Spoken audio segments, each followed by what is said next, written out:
దేవునికి మహిమ కలుగును గాక. మీ అందరికి నా హృదయపూర్వక వందనాలండి. దేవునికి స్తోత్రం. మరి ఈ దినము దేవుడు మనతో మాట్లాడాలనుకుంటున్నప్పుడు చూడండి, శ్రద్ధగా మన హృదయపూర్వకంగా దేవుని మాటలు విన్నామండి. మనం తల్లి గర్భంలోనే రూపించి ఉన్నాడు. చూడండి, కులానికి మతానికి దేవుడు కాదని నేను మొట్టమొదటిగా చెప్పి ఉన్నాను. మరి చూడండి, కులాన్ని బట్టి దేవుడు ప్రేమిస్తలేదు, కులాన్ని బట్టి నిన్ను రూపించలేదు, కులాన్ని బట్టి నీ తల్లి గర్భంలో నిన్ను పిండముగా వేయలేదు ఆయన.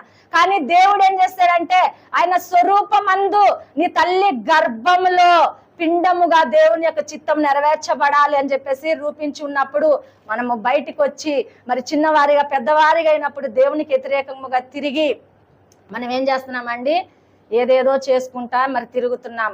చూడండి, దేవుడు నువ్వు పిండముగా రూపించబడక ముందే నా ప్రణాళిక నీ పట్ల ఉంది అని చెప్పేసి దేవుడు చెప్తున్నప్పుడు మనం ఎందుకు వాడుకోలేకపోతున్నాము? ఎందుకు వాడుకోలేకపోతున్నామని మనం ఒక్క సత్యం తెలుసుకోవాలండి. పిండం అంటే అది మనము కడుపులో ఎవరు వేసేది కాదండి. చూడండి, భూమిలో ఒక ఇత్తనం పెడితే ఆ చెట్టు మొలుస్తుంది అన్నది ఆ ఇత్తనం పెట్టిన వారికి నమ్మకం ఉంటుంది కదా. ఎందుకంటే అది కనపడుతుంది, ఇత్తనం అన్నది బయటికి కనపడుతుంది కాబట్టి ఒక గుంత దోవి అందులో ఒక ఇత్తనం పెడితే అది చెట్టు వస్తుంది అని నమ్ముతాం మనం కదా. ఎందుకంటే ఆ ఇత్తనం కనపడుతుంది. పిండం అంటే అది ఎవరికి కూడా కనపడదండి కదా. కనపడుతుందా? పిండము నీ గర్భంలో దేవుడు వేయటం కనపడుతుందా? లేదండి, నువ్వు పిండముగా ఉన్నప్పుడే దేవుని కనుదృష్టి నీ మీద ఉన్నప్పుడు మరి దేవుని కనుదృష్టి మీదక మనం ఎక్కడికెక్కడికో తిరుగుతుంటాము, ఏదేదో చేస్తుంటాము, మరి దేవుణ్ణి మనము బాధ పెట్టే వారిగా ఉంటుంటాము. చూడండి, మరి యెషయా గ్రంథము 49 అధ్యాయంలో 1వ వచనంలో చూసుకుందాం. హల్లెలూయా.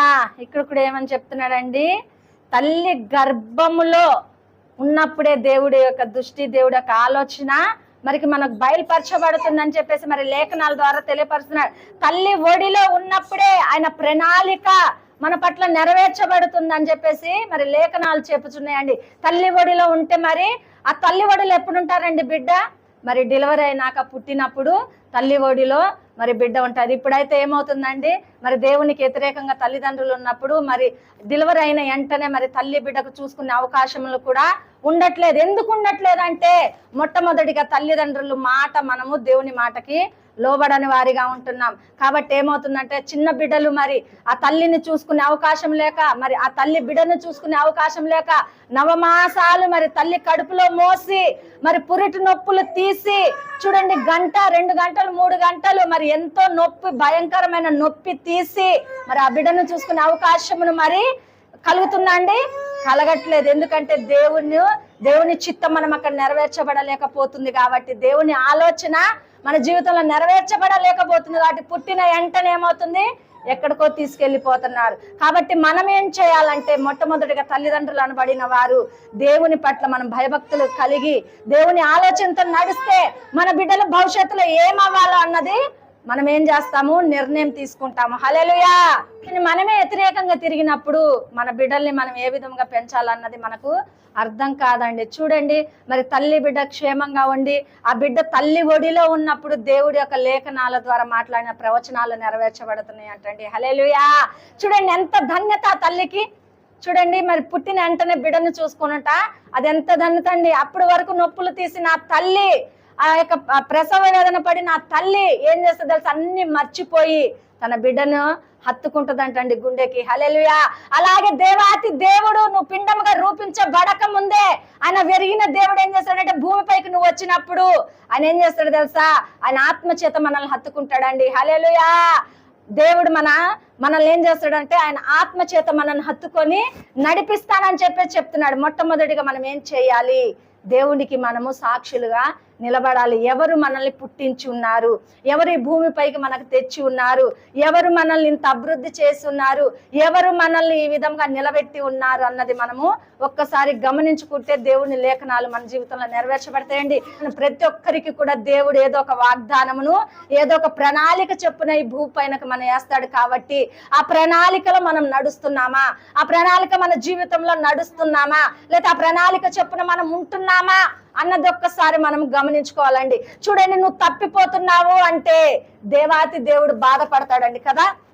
బాధపడతాడు. నీ తల్లిదండ్రులు ఏ విధంగా అయితే బాధపడతారో, ఎందుకంటే ఆయన చేతులతో మరి ఆ పిండమును చేసుకొని ఉన్నాడు కాబట్టి దేవాతి దేవుడు మన పట్ల బాధ పడతాడు, దుఃఖపడతాడు, కన్నీరు కారుస్తాడండి. ఒకవేళ 10th క్లాసు మరి రాసిన పిల్లలు ఫెయిల్ అవుతే, అయ్యో నా జీవితంలో నేను ఫెయిల్ అయి ఉన్నాను అని చెప్పేసి బాధపడి మరి చచ్చిపోయిన వారు కూడా ఉన్నారండి. కానీ నువ్వు చచ్చిపోకుండా దేవుని సన్నిధిలో బలపరచబడి నువ్వు ఏ ప్రాంతంలో ఎక్కడున్నప్పటికీ కూడా ధైర్యము తెచ్చుకొని నా పట్ల ఇంకేం ప్రణాళిక ఉన్నదో, ఏం చేయాలనుకుంటున్నాదో అని చెప్పేసి చూడండి. ఒక్కసారి ఓడిపోయిన వారు జీవితంలో ఓడిపోరండి. నువ్వేమయ్యావు? ఆ ఎగ్జామ్స్ లోనే ఫెయిల్ అయ్యావు, కానీ నీ జీవితంలో నువ్వు ఫెయిల్ అవ్వలేదు. కాబట్టి నువ్వేం చేయాలంటే ముందున్న దాని కొరకు ఆలోచించి నువ్వు మరి ఆలోచన ప్రకారం నడుస్తే మరి మరణాలన్నీ కూడా తప్పుతాయండి. హల్లెలూయా. చూడండి, క్షణమైన ఆలోచన కోసం ఏం చేస్తున్నారు? 10th క్లాస్ ఫెయిల్ అయిందని మరి ఊరేసుకొని చచ్చిపోతున్నారు, మరి పురుగుల మందు తాగి చచ్చిపోతున్నారు. మరి చూడండి, ప్రేమించిన అబ్బాయి విడిచిపెట్టి వెళ్ళాడని చెప్పేసి చనిపోతున్నారు, ప్రేమించిన అమ్మాయి విడిచిపెట్టి వేసిందని చెప్పేసి చచ్చిపోతున్నారు. మరి భార్య భర్త దగ్గర నమ్మకం లేదని కూడా భర్తలు చచ్చిపోతున్నారు. నానా విధంగా చచ్చిపోతున్నారండి. నువ్వు చావటానికి దేవుడు నిన్ను పుట్టించలేదండి. ఎందుకంటే నిన్ను పిండముగా రూపించుకొని ఉన్నాడు కాబట్టి నీ చిత్తము దేవుని ప్రణాళిక నీ పట్ల నెరవేర్చబడాలి. కాబట్టి దేవుడు ఏం చేస్తున్నాడు తెలుసా? బాధపడుతున్నాడండి. క్షణమాత్రం కోపం ఏమవుతుంది? మరణము వైపు వెళ్ళిపోతున్నారండి. హల్లెలూయా. మరి ఆ మరణము సంభవించినప్పుడు నువ్వు ఒక్కదానివే మరి బాధపడతావా? నువ్వు ఒక్కదానివే చచ్చిపోయి ఏమవుతుంది? మరి ఆ యొక్క రోజు 2 రోజులో మరి ఆ బొందలో పెట్టేస్తారు. మరి యుగములు కూడా మరి నీ తల్లిదండ్రులు బ్రతికి ఉన్నంత వరకు కూడా బాధపడాలి కదండి. నీ తల్లిదండ్రులు కానీ, నీ భర్త కానీ, నీ తోబుట్లు కానీ, నీ బంధువులు కానీ ఏం చేస్తారంటే బాధపడతారు నిన్ను చూసి. అదే నువ్వు ధైర్యం తెచ్చుకొని నిలబడి నేను సాధిస్తాను, ఇందులో ఫెయిల్ అవుతే నాకేం కాదు, నెక్స్ట్ నేను రాస్తాను, నెక్స్ట్ నేను నిలబడతాను, నా భార్య నాకు బాధ పెట్టింది అని చెప్పేసి, నా భర్త నన్ను బాధ పెట్టాడు, నా తల్లిదండ్రులు నన్ను బాధ పెట్టారు, నన్ను ప్రేమించిన వాడు వదిలిపోయాడు అని బాధపడక ముందున్న వాటి కొరకు మనం ఏం చేయాలంటే ఆశతో మనం వెళ్ళినప్పుడు దేవుడు ఏం చేస్తాడు తెలుసు? అంతకంటే అద్భుతమైన జీవితం నీకు దేవుడిస్తానంటున్నాడండి. హల్లెలూయా. అద్భుతమైన జీవితము దేవుడిస్తానంటున్నాడు. మరి లోకా సువార్త 1వ అధ్యాయం 14వ వచనము. హల్లెలూయా. ఇక్కడ ఏం చేస్తున్నాడండి? మద్యమైనను అంటే ఏంటి? మందైనను దేనికి అలవాటు ప్రకారము, దేనికి మరి లోకంలో ఉన్న దాని కొరకు మనము ఏం చేస్తున్నాం? పరిగెత్తక నీ తల్లి గర్భములో ఉన్నప్పుడే అండి జనములకు ప్రవర్త అని చెప్తున్నప్పుడు జనములకు అనేక మందిని దేవుని వైపు తిప్పుట కొరకు దేవుడు ఏం చేశాడు? ఏర్పాటు చేశానని చెప్పేసి ప్రభు వైపు తిప్పుటకు ఆయన ఏం చేస్తాడంటే ఏర్పాటు చేసుకున్నాడంటండి. హల్లెలూయా. మరి నువ్వు చచ్చిపోతే ఆ యొక్క ప్రణాళిక నెరవేర్చబడుతుందండి? లేదండి. నువ్వు బ్రతికి సాధించాలి. బ్రతికి సాధించినప్పుడు నీ సాక్ష్యం విన్నప్పుడు నువ్వు ఏదైతే ఫెయిల్ అయి ఉన్నావో, దేనిలో అయితే బలహీనరాలుగా ఉన్నావో, నీ సాక్ష్యం విన్నప్పుడు అనేక మంది కూడా మరి మారే అవకాశమును దేవుడిస్తానన్నాడు. అనేక ప్రజల్ని ప్రభు వైపు తిప్పుటకు అంట. చూడండి, హల్లెలూయా. అనేక ప్రజల్ని ప్రభు వైపు తిప్పుటకు అని చెప్పేసి చెప్తున్నాడండి.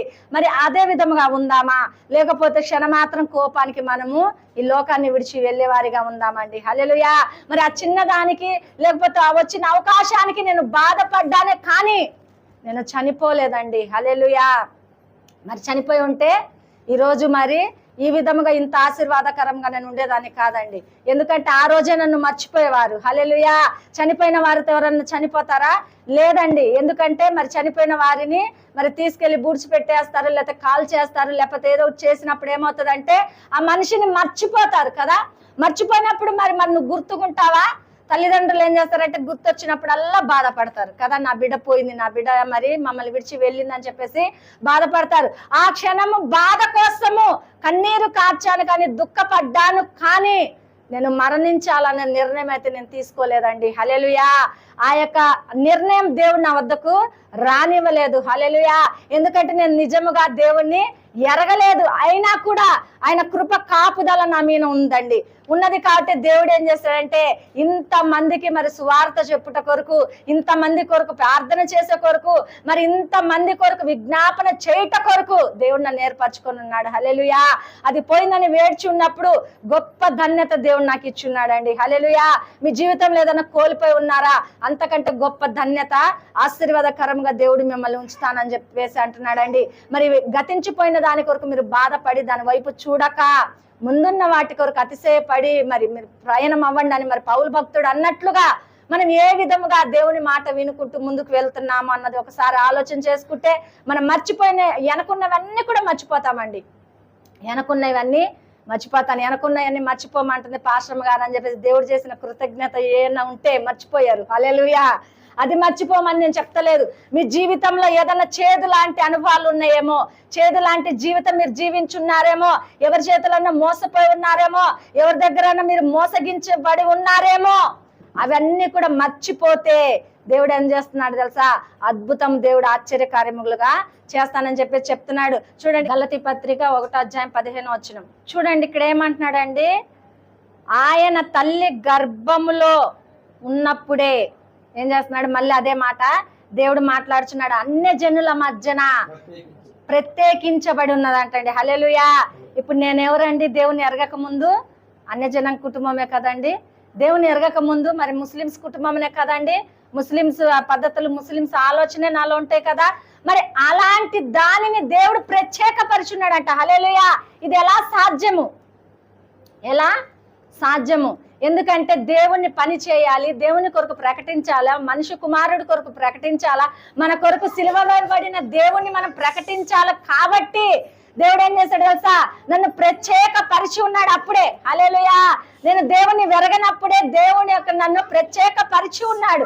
ప్రత్యేక పరుచుకొని అనేక మంది నాలాంటి వారికి నేను సువార్త చెప్పుట కొరకు, నాలాంటి వారికి దేవుని వైపు నడిపించట కొరకు నన్ను ఏర్పరచుకొని ఉన్నాడు. హల్లెలూయా. మీ మీద ఆ భారం లేదా? ఉందండి. హల్లెలూయా. మీ మీద కూడా ఆ భారము దేవుడు ఉంచున్నాడు. ఎందుకంటే మనం నానాకమైన చూడండి, వేరే వేరే కులస్తులం మనం కదా, వేరే వేరే కులస్తులము, వేరే వేరే వర్గాల నుండి, వేరే వేరే జాతుల నుండి మనం వచ్చిన వారం. అయినా కూడా దేవుడు ఏం చేస్తున్నాడు తెలుసా? ఆయన కృప చేతను మనల్ని ఏర్పరచుకొని ఉన్నాడు. హల్లెలూయా. ఇప్పుడు చైతన్య ఉంది, చైతన్య వెళ్ళి వాళ్ళ కుటుంబీకులకు దేవుని గురించి చెప్తే వింటారు కదా, వాళ్ళ కుటుంబాల కొరకు దేవుని కొరకు చెప్తే వింటారు. ఎందుకంటే ఆమె తల్లి గర్భంలో ఉన్నప్పుడే దేవుడు ఏర్పరచుకొని ఉన్నాడు. ఎందుకంటే అన్య జనుల ముందు సాక్షిగా మరి ఎంచుకొని ఉన్నాడు, ఏర్పరచుకొని ఉన్నాడు. కాబట్టి తన కుటుంబీకులను మార్చే శక్తి, బలమును దేవుడు ఆమెకి ఇస్తాడు. ఇప్పుడు మరి లలిత ఉంది, లలిత కుటుంబీకులకు ఎవరు మార్చాలండి? మేము వెళ్ళి చెప్తే వస్తారా? రారండి. తను వెళ్ళి సాక్ష్యం చెప్పాలి. హల్లెలూయా. నా జీవితంలో ఇన్ని అద్భుతాలు చేశాడు దేవుడు, నా జీవితంలో గొప్ప కార్యములు చేశారని తన కుటుంబీకులకు చెప్తే వారు ఏం చేస్తారు తెలుసా? నిజమే కదా, మన కుటుంబం నుండి బయటికి వెళ్ళి దేవుణ్ణి వెరిగి ఎంత గొప్ప జీవితం ఆమె జీవిస్తుందని చెప్పేసి ఆమె సాక్ష్యాన్ని బట్టి మారుతారు కదా.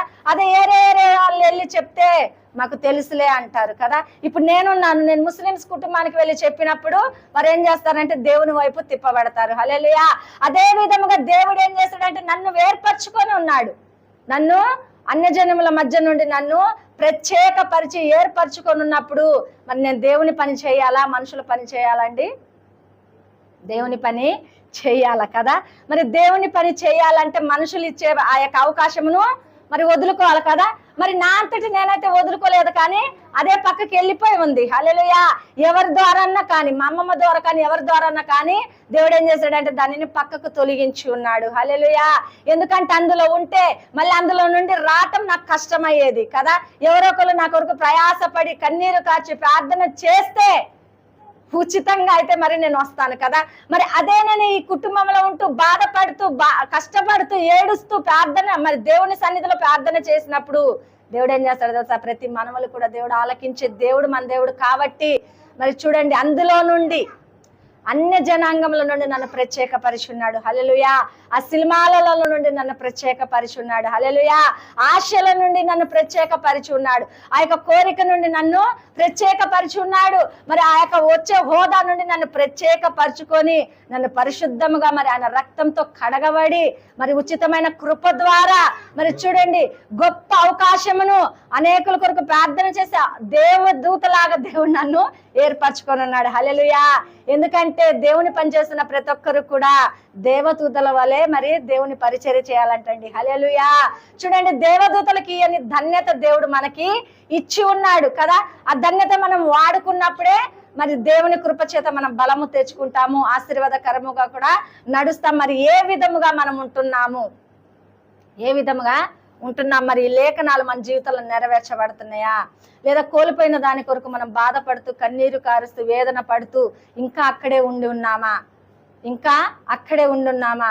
మరి దయచేసి మనం ఏం చేయాలంటే ఈరోజు దేవుడి సన్నిధిలో మనము ఒప్పుదల చేసుకొని దేవుడికి మనము సమర్పించుకొని, దేవా నేను కోల్పోయిన అన్ని కూడా మరి నీ చిత్తము కాదేమో, ఇప్పుడు మరి నేను చిత్తానుసారంగా నేను బ్రతకాలనుకుంటున్నాను ప్రభు అని చెప్పేసి దేవుడికి మనం అప్పచెప్పినప్పుడు దేవుడు ఏం చేస్తాడు తెలుసా? నీ జీవితాన్ని మధురంగా మలుస్తాడు, కొత్తదిగా చేస్తాడు, ఆశ్చర్య కార్యములు దేవుడు చేస్తానని చెప్పేసి చెప్తున్నాడు. చూడండి మరి లాస్ట్ అధ్యాయం మరి మత్తయి సువార్త 10వ అధ్యాయం 38వ వచనంలో కూడా దేవుడు మాట్లాడుచున్నాడు. చూడండి, తన సిలువ అంటే తను జీవిస్తున్న ఆ యొక్క శ్రమ కానీ కష్టము కానీ బాధ కానీ మరి ఏం చేయాలండి? మోసుకొని దేవుణ్ణి వెంబడించే వారు మాత్రమే దేవుని యొక్క ప్రణాళిక నెరవేర్చబడుతుంది. లేదా ఆయన వెంబడించకపోతే ఆయనకు పాత్రులము కాదని చెప్పేసి దేవుడు చెప్తున్నాడండి. మరి చూడండి, నిన్ను మరి తల్లి గర్భంలో పిండముగా వేసి మరి 9 మాసాలు ఆ తల్లి మోసి మరి భూమిపైకి తెచ్చి మరి చిన్నతనం నుండి పెద్ద వరకు కూడా మరి ఆ తల్లిదండ్రుల కాపులో ఉంచి దేవుని చిత్తం నెరవేర్చబడుతుంది అనే సమయానికి నువ్వు సాతాను చేతిలో మరి బందీవై సాతాను చెప్పిన ఆలోచనలతో వెళ్తే దేవుడికి మహిమకరంగా ఉంటామా? ఉండమండి. దేవుని చిత్తం అక్కడ నెరవేర్చబడుతుందా? లేదండి. తన్ను ఉపేక్షించుకొని దేవుని సిలువను వెతుకొని, చూడండి, ఎవరైతే దేవుణ్ణి మరి ఎంటాడతారో దేవుడి వైపు తిప్పబడతారో మరి ఏం చేస్తారో తెలుసా? బహు ఆశీర్వాదకరములు కూడా ఆయన ఉంచుతానని చెప్తున్నాడండి. మా కుటుంబాలకి ఎవరికి కూడా ఈ ధన్యత లేదండి. ఎవరికి కూడా దేవుడి ధన్యత ఇవ్వలేదు. ఎందుకంటే మరి నా తల్లి గర్భంలోనే మరి దేవుడి కని దృష్టి నా మీద ఉంది కాబట్టి, దేవుని ఆలోచన నా మీద ఉంది కాబట్టి మరి నేను నానా విధములుగా ఈ లోకంలో ఉన్నప్పటికీ కూడా దేవుడు నన్ను విడిచిపెట్టక మరి దేవుడి యొక్క చేతిలోకి నన్ను తీసుకొని ఉన్నాడండి. హల్లెలూయా. దేవుని చేతిలోకి తీసుకొని ఉన్నాడు కాబట్టి అనేక ప్రజలకు కూడా దేవుని వాక్యము, దేవుని యొక్క వర్తమానము మరి నా నోటి నుండి దేవుడు దానిని పలికిస్తున్నాడు. హల్లెలూయా. ప్రతి మనిషిలో ఒక ఆశ, కోరిక అన్నది ఉంటదండి. చూడండి, ఆశ లేని వారు ఎవరైతే కూడా లేరు. ప్రతి ఒక్కరికి ఆశ అన్నది, కోరిక అన్నది, ఆలోచన అన్నది కూడా మరి ఉంటది. ఆలోచన ప్రకారముగా మనం వెళ్దామా, లేదా ఆలోచన లేకుండా మనం బ్రతుకుతామా? ప్రతి మనిషికి ఆలోచన ప్రకారంగా మనం వెళ్ళినప్పుడు గొప్ప ఆశీర్వాదకరంగా దేవుడు ఉంచుతానంటున్నాడు. నీ యొక్క జననం ఎటువంటిదండి? దేవుని చేతిలో గొప్ప కార్యముల విధంగా దేవుడు ఆశీర్వాదకరంగా చేసేది మన పుట్టుక అంది కదా. ఆ పుట్టుకను చెడగొట్టుకొని మనం వెళ్తే మనమే నష్టపోతాము, మనమే బాధపడతాము, మనమే వేదన పడతాము, మనమే రోదన పడతాము. ఎన్నో సమస్యలు, ఎన్నో కష్టాల నుండి మనం వెళ్తుంటాము. చూడండి, అదే దేవుని చేతిలో దేవుని ప్రణాళిక చెప్పున మన పుట్టుకకు ఒక సాక్ష్యంగా ఉంటే దేవుడు ఎంత గొప్ప కార్యం చేస్తాడండి. హల్లెలూయా, హల్లెలూయా. దేవుడు ఎంత ఆశ్చర్య కార్యములు, బహుకార్యములు దేవుడు చేస్తాడు. మరి దేవుడు ఆ భక్తుడితోనే కాదండి మాట్లాడాడు, మనతో కూడా దేవుడు మాట్లాడి ఉన్నాడు. నేను ఇచ్చే ప్రణాళిక వేరు, నా ఆలోచన వేరు, నా గమ్యం వేరు, నా మార్గం వేరు, నా రాజ్యం వేరు, నేను నడిపిస్తున్న నడక వేరు అని దేవుడు చెప్తున్నప్పుడు దేవుడికి మనం ఈపు చూపించుకుంటూ మరి వెళ్తున్నప్పుడు దుఃఖపడే దేవుడు అండి మన దేవుడు. ఏ విధంగానైనా నా బిడ్డ మరలా నా దగ్గరికి రావాలి, ఏ విధంగానైనా నా బిడ్డ నన్ను అనుసరించి నడవాలన్న ఆలోచన దేవుడికి ఉంటది. చూడండి, మన పుట్టుక వెనకాల ఎంత గొప్ప ఆశ్చర్య కార్యములు మరి ప్రణాళిక దేవుడు ఉంచినప్పుడు ఆ ప్రణాళికను మనం పోగొట్టుకునే వారిగా ఉంటే మనకంటే దరిద్రులు ఎవరు లేరండి. ఆ ప్రణాళికను నడిచినప్పుడు దేవుడు ఏం చేస్తాడు తెలుసా? ఆశీర్వాదకరముగా నిన్ను ఉంచుతాడు. ఎక్కడికి వెళ్ళినా కూడా నీ పేరు గొప్పదని అనేక మంది కూడా మరి పలికేవారిగా దేవుడు ఏం చేస్తాడు తెలుసా? బహుకార్యములు నీ పట్ల చేస్తానని చెప్పేసి దేవుడు చెప్తున్నాడండి. చూడండి, ఇప్పటికి మా కుటుంబీకుల్లో కూడా మమ్మల్ని ఏం చేస్తారు తెలుసా? ఒక గొప్ప ప్రత్యేకమే వాళ్ళు చూస్తారండి. ఎందుకంటే దేవుని పరిచయం చేస్తున్నాము, దేవుని ఆలోచన చెప్పున నడుస్తున్నాం, దేవుని కొరకు ప్రకటిస్తున్నాం కాబట్టి వారిలో మమ్మల్ని ప్రత్యేకంగానే ఉంచాడండి. హల్లెలూయా. ఇటువంటి ప్రత్యేకత ప్రతి ఒక్కరికి కూడా దేవుడు కలుగుజేయునుగాక. ఆమేన్. మరి వారి జీవితంలో దేవుని ప్రణాళిక నెరవేర్చబడునుగాక. మరి ఈ వాక్యం దేవుడు దీవించునుగాక. మరి చిన్న ప్రార్థన చేసుకుందామండి. దేవుడు ఈ దినము మనతోనే మాట్లాడి ఉన్నాడు, నాతోనే మాట్లాడాడు. నా జీవితం దేవుని చేతిలో ఉండాలి. మరి తల్లి గర్భంలో నేను పిండంగా రూపించబడక ముందే దేవుని ఆలోచన, దేవుని ప్రణాళిక మరి భూపైకి రాకముందే ఉంది కాబట్టి ఆ ప్రణాళిక చెడిపోకూడదు, ఆ ప్రణాళికలు నడవాలి, ఆయన ఆలోచన చేత నడవాలి అన్న వారు మాత్రమే మరి ప్రార్థనలో మరి ఏకీభవించండి, ప్రార్థన చేసుకుందాం. మహాగణుడా, పరిశుద్ధాత్ముడా, నీకు వందనాలు, స్తోత్రములు ప్రభా. ఆశ్చర్య కార్యములు చేయి దేవా, నీకు వందనాలు. ప్రతి ఒక్క మనిషి పట్ల నీది ప్రణాళిక ఉన్నది నాయన. అయ్యా, నీ ప్రణాళిక లేనిది మనిషి భూమిపైకి రాలేదు నాయన. ఎందుకంటే నా తండ్రి నాయన, తల్లి గర్భంలో ప్రవ్వా పిండంగా రూపించబడక ముందే నా కనుదృష్టి నీ మీన ఉంది, నా యొక్క చిత్తము నీ మీన ఉంది అని నా తండ్రి నీ దైవజనులతో మాట్లాడినట్లుగా మా పైన కూడా నీ కనుదృష్టి ఉన్నది ప్రవ్వా. అయ్యా నా తండ్రి, కులానికి మతానికి దేవుడవు కాదు, వర్గాల వారిగా నువ్వు దేవుడవు కావు. అయినప్పటికీ కూడా నా తండ్రి నాయన, వ్యతిరేకంగా తిరుగుచున్న వారిని మార్చబడును గాక. తండ్రి నాయన, ప్రతి ఒక్కరు కూడా ఆ యొక్క ప్రణాళిక నా తండ్రి గుర్తించుకొని నడిచే కృపతో నింపబడును గాక అని ప్రార్థిస్తున్నాము దేవా, నీకు వందనాలు. అయ్యా, ఇంజనీర్ అవ్వాలని అవలేని వారిని మీరు జ్ఞాపకం చేసుకోండి ప్రవ్వా. అయ్యా, డాక్టర్లు అవ్వాలని అవలేని వారిని జ్ఞాపకం చేసుకోండి ప్రవ్వా. అయ్యా, నర్సులు అవ్వాలని అవలేని వారిని జ్ఞాపకం చేసుకోండి నాయన. అయ్యా, లాయర్లు అవ్వాలని అవలేని వారిని జ్ఞాపకం చేసుకోండి. నానా విధమైన ఆశలతో, కోరికతో ఈ లోకంలో బ్రతుకుచున్నంగా తండ్రి నీ ప్రణాళిక వారి పట్ల ఏమై ఉన్నదో నా తండ్రి అది నెరవేర్చబడునుగా కానీ ప్రార్థిస్తున్నాము దేవా, నీకు వందనాలు. తండ్రి, నీ ప్రణాళికే వారి జీవితంలో నెరవేర్చబడును గాక, నీ చిత్తమే వారి జీవితంలో నా తండ్రి జరుగును గాక అని ప్రార్థిస్తున్నాము నాయన. నిరాశ పడక నా తండ్రి, అధైర్య పడక, కన్నీరు కార్చి బాధపడక తండ్రి, ముందున్న వాటి కొరకు వేగిరపడి ప్రార్థన చేసే కృపతో ప్రతి ఒక్కరిని నింపబడను గాక అని ప్రార్థిస్తున్నాం. మా సంఘ బిడ్డలకు అటువంటి హృదయం కలుగును గాక నాయన. యూట్యూబ్ లో నా తండ్రి చూస్తున్న ప్రతి ఒక్కరికి కూడా అటువంటి హృదయం కలుగును గాక అని ప్రార్థిస్తున్నాం. ఈ దినము నష్టపోయి ఉండొచ్చు, అయా వ్యర్థపరుచుకొని ఉండొచ్చు, అయా దుఃఖపడి ఉండొచ్చు, పోగొట్టుకొని ఉండొచ్చు. అయినప్పటికీ కూడా నా తండ్రి, మీరు దీవించే దేవుడు, ఆస్వాదించేవాడవు, బలపరచువాడవు, నువ్వు కార్యము చేసే వాడవు కాబట్టి నా తండ్రి, వెనకున్నవన్నీ కూడా మరిచి ముందున్న వాటి కొరకు ప్రార్థన చేయడానికి సహాయం దయచేయండి. మీరు అభివృద్ధి పరచండి, మహిమపరచుకోండి, కార్యములు జరిగించమని ప్రార్థిస్తున్నాం దేవా, నీకు వందనాలు నాయన. అయ్యా, 10th క్లాస్ ఎగ్జామ్స్ నడుస్తుండగా ప్రతి బిడ్డను కూడా మీరు జ్ఞాపకం చేసుకోండి నాయన. అయ్యా, బిడ్డలు ఎంతగానో చదువుతున్నారు ప్రభా, ఎంతగానో ఎగ్జామ్స్ రాస్తుండగా తండ్రి, ప్రతి సబ్జెక్ట్ లో మంచి మార్కులు అనుగ్రహించబడును గాక. యేసు నామములో ప్రతి సబ్జెక్ట్ ను కూడా మీరు పరిశీలించి మంచి మార్కులు అనుగ్రహించబడును గాక నా తండ్రి, నీకు వందనాలు. అయ్యా నా తండ్రి ప్రభా, అయ్యా మా దేశంలో నా తండ్రి ఆత్మహత్యలు జరగకుండా యేసు నామములో మంచి మార్కులు అనుగ్రహించబడును గాక. మేము ఫెయిల్ అయ్యామని ఆవేశంతో నాయన ప్రాణాలు తీసుకోక తన తల్లిదండ్రుల కొరకు నా తండ్రి ప్రభా బిడ్డలు ఆలోచించి అయ్యా ముందున్న వాటి కొరకు ప్రార్థన చేసే కృపతో నింపబడును గాక అని ప్రార్థిస్తున్నాం. ఆ దురాత్మ ప్రేరేపణలు, దురాత్మ ఆలోచనలు యేసు నామంలో వాళ్ళని విడిచి వెళ్ళును గాక నా తండ్రి, నీకు వందనాలు. ఇప్పుడు ఫెయిల్ అవుతున్న నా తండ్రి, మరొక సమయంలో రాసుకునే అవకాశమును వారికి అనుగ్రహించబడును గాక అని ప్రార్థిస్తున్నాం దేవా, నీకు వందనాలు. ఆశ్చర్య కార్యములు, మహత్కార్యములు, బలమైన కార్యములు ప్రభా మీరు జరిగించండి, నూతనమైన కార్యములు జరిగించమని ప్రార్థిస్తున్నాము నాయన. ప్రతి ఒక్కరి జీవితంలో నా తండ్రి మీరు బలపరిచి ఈ వాక్యము ప్రతి ఒక్కరి హృదయంలో నీరు కట్టి ఫలించును గాక అని ప్రార్థిస్తున్నాము నాయన. అయ్యా, మా ప్రణాళిక గొప్పదని ఆలోచించి తండ్రి, మేము నాయన వ్యర్థమైన వారము, పనికి వారము, మేము దేనికి పనికిరాము, అయ్యా మేమేమి చేయలేము అని నిరాశపడి బాధపడి కృంగిపోక తండ్రి మీరు గణపరిచే దేవుడు అని ప్రభా నీ వైపు తిప్పబడుటకు ప్రతి ఒక్కరిని కూడా దర్శించి బలపరిచి కార్యములు జరిగించండి. ఈ వాక్యానికి ప్రతి ఒక్కరు కూడా వారి హృదయం మార్చుకొని నీ సన్నిధిలో నా తండ్రి బలపరచబడుటకు సహాయం దయచేసి ఆశ్చర్య కార్యములు మీరు జరిగించి మీరు ఒక్కరే మహిమగంత ప్రభావాలు పొందుకోమని యేసు నామములో అడిగి ప్రార్థిస్తున్నాను పరమ తండ్రి, ఆమేన్. మీ అందరికీ నా హృదయపూర్వక వందనాలండి.